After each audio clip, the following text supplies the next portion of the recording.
परिषद में 18 विषयों पर चर्चा की गई और समझ में निर्णय लिए गए। सबसे महत्वपूर्ण निर्णय राज्य में शिक्षकों की बहाली के संबंध में लिए गए।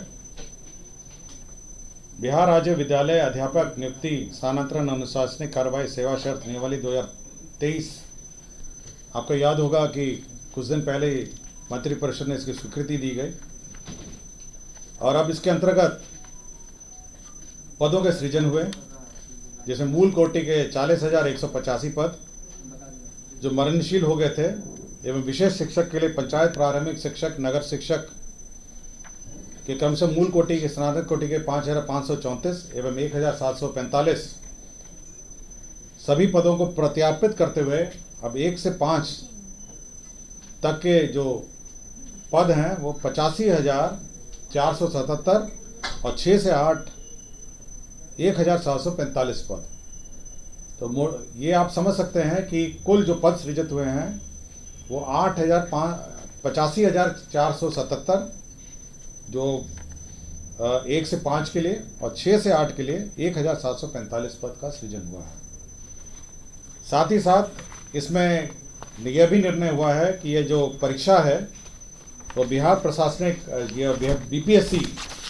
बीपीएससी द्वारा परीक्षा ली जाएगी। यह भी निर्णय मंत्रिपरिषद ने लिया है और साथ ही साथ इसका जो वेतनमान है उसका भी निर्धारण किया है। वेतनमान में जो प्राथमिक विद्यालय में मूल कोटि का जो अध्यापक का मूल पद है वो 25,000 होगा और जो स्नातक कोटि के विद्यालय अध्यापक का मूल वेतन है 28,000 होगा। तो इस पूरे पद का जो सृजन हुआ है इसमें कुल व्यय होगा 4,629 करोड़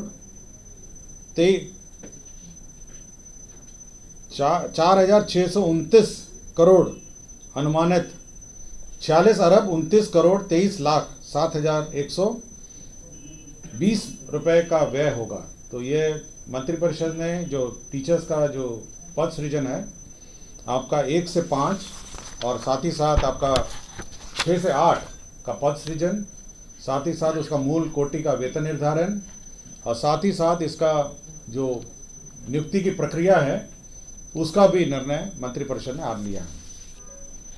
इसके साथ ही साथ जो बिहार राज्य विद्यालय अध्यापक नियुक्ति स्थानांतरण अनुशासनिक कार्रवाई सेवा शर्त नियमावली 2023 है, इसमें जो 11 से 12 और 9 से 10 के भी पद सृजित किए गए हैं, जिसमें 11 से 12 तक के जो विद्यालय अध्यापक हैं 57,618 पद सृजित हुए हैं और 9 से 10 के लिए 33,186 पद हैं।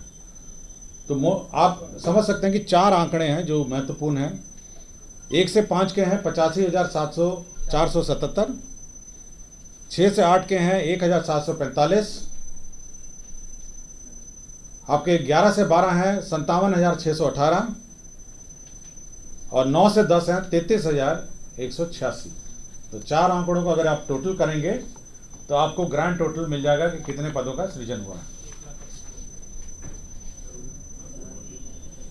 ठीक है, और सभी के वेतनमान भी निर्धारित हो गए हैं। कि 10,000 बैटरी चालित ट्राईसाइकिल उपलब्ध कराने का निर्णय राज्य सरकार ने पिछले साल लिया, तो इस साल भी लागू होगी। लेकिन ये जो 10,000 की लिमिट है उसको राज्य सरकार ने शिथिल कर दिया है।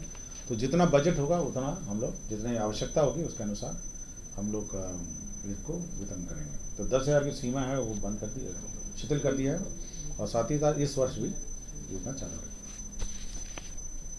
भारत सरकार की एक योजना है, महिला एवं बाल विकास मंत्रालय भारत सरकार वित्तीय वर्ष 2022-23 एवं 25-26 तक मिशन शक्ति योजना को स्वीकृत किया है।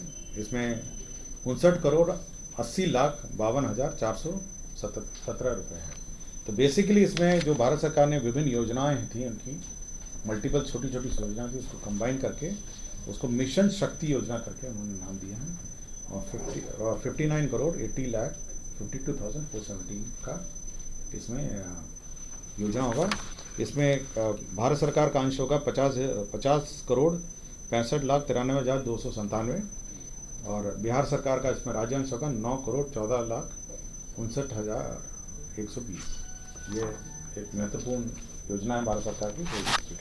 इसमें आम पब्लिक को कैसे क्या सुविधाएं मिलेगी? इससे सारी पुरानी ऑनगोइंग योजनाएं हैं, जैसे वन स्टॉप सेंटर है, आपका वन स्टॉप सेंटर महिलाओं के लिए चलता है, बेटी बचाओ बेटी पढ़ाओ घटक है, महिला हेल्पलाइन चलता है इसमें, और प्रधानमंत्री मातृत्व वंदना योजना है।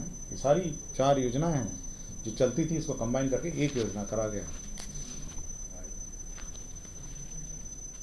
वह भी हो गया। 11 से 12 जो विद्यालय के अध्यापक हैं उनको 32,000 मूल पे होगा, और 9 से 10 का है 31,000 मूल पे होगा। जो 11 से 12 है 32,000 उसका मूल पे होगा, मूल पे, और 9 से 10 है उसका मूल पे होगा 31। मूल वेतन के अलावा मैं बता देता हूँ, मूल वेतन के अलावा आपका 42% डीए होता है, ठीक है, 8% एचआरए होता है, हाउस रेंट अलाउंस, फिर सीटीए अलाउंस होता है 1,500 के आसपास प्लस डीए, मेडिकल होता है आपका 1,000, इसके अलावा आपका पेंशन कंट्रीब्यूशन होता है, पेंशन में जो कंट्रीब्यूशन है सरकार देती है वो भी सरकार देती है, और उसके बाद ग्रॉस सैलरीज का निकाला जाता है। तो डीए एचआरए सीटी जो सरकारी ना आम जो नॉर्मल हमारे सरकारी कर्मचारी या पदाधिकारी का जो व्यवस्था है वही रहेगा।